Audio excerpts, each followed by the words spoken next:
जजपा और भाजपा नेता वीरेंद्र सिंह के बीच चल रही सियासी घमासान रुकने का नाम ही नहीं ले रही। आए दिन दोनों तरफ से तीखे बयानों के हमले होते रहते हैं और आज इसी कड़ी में जजपा के एंग्री मैन दिग्विजय चौटाला के निशाने पर हिसार के सांसद बृजेंद्र सिंह आए हैं। हिसार में कार्यकर्ताओं की मीटिंग लेने पहुंचे दिग्विजय चौटाला ने हिसार से बीजेपी सांसद पर कटाक्ष किया। जाट धर्मशाला में इस कार्यक्रम के दौरान दिग्विजय ने कहा कि यहाँ पर बहुत सारे स्टूडेंट्स बैठे हैं, इनमें से आधे बच्चों को पता नहीं होगा कि बृजेंद्र सिंह कौन है। उन्होंने कहा कि जब दुष्यंत सांसद होते थे तब हिसार वालों का डंका बजा करता था। लोकसभा में जब वह बोलते थे तो तमिलनाडु वाले भी देखते थे कि लड़का काम की बात कर रहा है, परंतु हिसार के सांसद बृजेंद्र कभी नजर नहीं आए। उन्होंने कहा कि बृजेंद्र सिंह को गठबंधन की मर्यादा निभानी चाहिए, नहीं तो जैसे को तैसा जवाब मिलेगा। दिग्विजय ने कहा कि हरियाणा के युवाओं के लिए 75% आरक्षण की बात कही थी और अगर दुष्यंत के पास 45 सीटें होती तो क्या वादा पूरा नहीं होता। दिग्विजय ने सांसद दीपेंद्र हुड्डा पर कटाक्ष करते हुए कहा कि प्रदेश में 10 साल कांग्रेस की सरकार रही।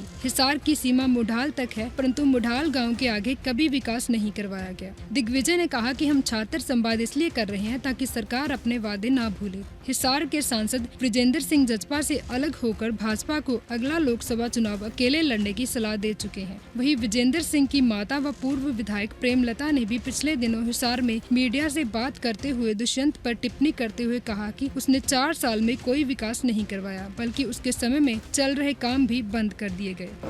और युवा साथियों, आज उस हर बात को दुष्यंत जी पूरा कर रहे हैं। कई बार कह देते हैं दिग्विजय ज्यादा कह जाता है, कहनी नहीं चाहिए।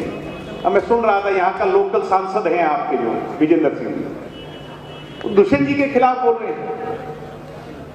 मैं अगर ये नाम नहीं लेता कि यहाँ का सांसद विजेंद्र सिंह जी है और नितानी साहब 90% से आप ये पूछ लेते ना कि यहाँ का सांसद कौन है, तो मैं लिख के बता सकता हूँ। आधे लोग ये नहीं बता सकते कि सांसद कौन है हिसार का। बता सको क्या?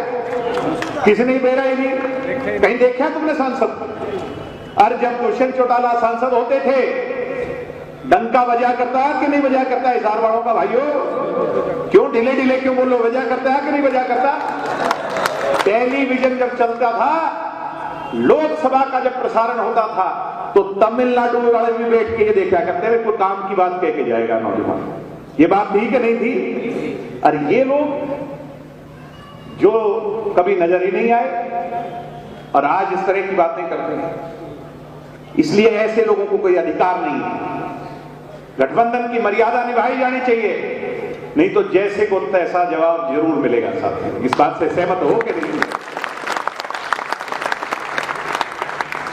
आज सारे विरोधी दुष्यंत जी के पीछे लगे हुए हैं। क्यों लगे हुए हैं? क्योंकि उन्हें इस बात की चिंता सता रही है कि 35 साल का लड़का 75% आरक्षण की लड़ाई जब बात आई पहली कलम से पूरा। और भाई ये हमारे बुजुर्ग बैठे कई बार कह देते हैं 5100 गई थी। 10 सीट है हमारे पास। अगर दुष्यंत के पास 45 सीट होती, मैं आज आपसे पूछता हूं, मुझे बताओ, दुष्यंत की 45 सीट होती 5100 कर देता है कि नहीं कर देता? जो जो बातें कही थी उसको पूरा कर। इनको ये डर लगता है कि दुष्यंत आगे बढ़ गया तो तुम्हारी दुकान बंद हो जाएगी। इसीलिए ये विजेंद्र सिंह जी जैसे और लोग, तमाम लोग विरोधी जो हैं, मैं दीपेंद्र हुड्डा से पूछना चाहता हूं कि वो राज हिसार वालों तुम तो बिल्कुल मत भूलियो।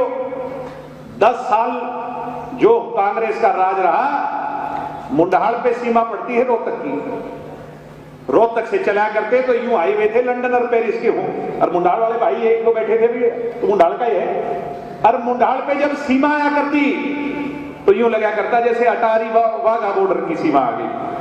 थी कि नहीं थी बता दो। और अब दुष्यंत चौटाला के राज में डेवलपमेंट के नए मायने।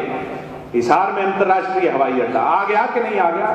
काम पूरा हो रहा। अंतर्राष्ट्रीय हवाई अड्डा आएगा तो बड़ी बड़ी कंपनियां आएंगी। बड़ी बड़ी कंपनियों में जब 75% लागू होगा तो उसका डायरेक्ट बेनिफिट किसे मिलेगा? साथियों, अपने और पराये की पहचान करियो, इनके बहकावे में ना आ जाइयो आज जो घूम रहे हैं। इसी तरह से इंसो जो है उसकी लड़ाई कांग्रेस के कॉर्पोरेट कल्चर नामी NSUI से।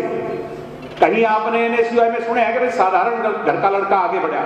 सुने है कि भाई या तो कोई एमपी का लड़का होगा, एमएलए का लड़का होगा, फॉर्च्यूनर गाड़ी चलाने वाला होगा, बड़ी कोठी में रहने वाला होगा। इन 100 के अंदर प्रदीप देसवाल जसौर खेड़ी का है, आपके बीच में बैठा है, बहादुरगढ़ के में गांव पड़ता है केएमपी के ऊपर। एक बार जाकर के इसका घर देख के आओ कि किस घर से खड़ा होकर के आज ये इन 100 का राष्ट्रीय अध्यक्ष है। साथियों, राष्ट्रीय अध्यक्ष है, मुझे गर्व है। ये अजय राव है, साधारण घर से खड़ा होकर के आज इन 100 का प्रदेश का अध्यक्ष डॉक्टर अजय सिंह चौटाला जी। ये अज्जू घनघस है, साधारण घर से उठ करके आज इतनी मेहनत करके इतना बढ़िया प्रोग्राम करवा रहा है आपका जिला। ये मलिक भाई हमारा बेटा वहां चंडीगढ़ यूनिवर्सिटी में होता था हमारे साथ, और आम घर से उठ करके जिला पार्षद का चुनाव जीत करके आया। मुझे कहते हुए गर्व है। 75% टिकट युवा को दी थी दुष्यंत चौटाला जी, दी थी कि नहीं दी थी? और आगे भी 2024 के चुनाव में 50% से ज्यादा टिकट सिर्फ युवाओं को दिलवाने का काम करेंगे। और मैं तो कहता हूं इस साल ये चुनाव हो, अच्छे युवा जीत करके जाएं, अच्छे जो जीतेंगे कॉलेज यूनिवर्सिटियों के उनमें छंटनी करेंगे, जो लायक होगा मैं उसका पैरवी उसकी कर करके उसको एमपी या एमएलए की टिकट मैं दिलवाने का काम करूंगा। ये तो साधारण घर के बच्चों को चौधरी देवीलाल जी ने आगे बढ़ाया, दुष्यंत जी उसी लकीर को और ज्यादा लंबा करने में लगे। इसलिए विरोधी तो भाई उनका काम खिसियानी बिल्ली खंबा नोचे, उनका और कोई काम नहीं। अब वो किसी ना किसी तरह से दुष्यंत जी की इस ताकत को कमजोर करना चाहते हैं। मगर दुष्यंत चौटाला, अगर दुष्यंत चौटाला है और मुख्यमंत्री है तो वो तुम नौजवानों की बदौलत है, इन 100 की बदौलत है। इसको और मजबूत करो, आगे बढ़ाओ, और ये चुनाव जिस दिन होंगे उसमें अपना डंका बजाने का काम करो। जिस दिन डंका इन 100 का इन चुनावों के अंदर बजेगा तो भविष्य के चुनाव में इसका बहुत बड़ा असर पड़ेगा। और 2024 मछली की आंख और अर्जुन का तीर, आपका बनाया हुआ 25 साल का जो एमपी था वो हरियाणा का मुख्यमंत्री बनेगा, इस बात में भी कोई दो राय नहीं था। इसलिए आपका साथ मांगने आया था, आपसे मिलने आया था। Bureau report, daily post, Haryana.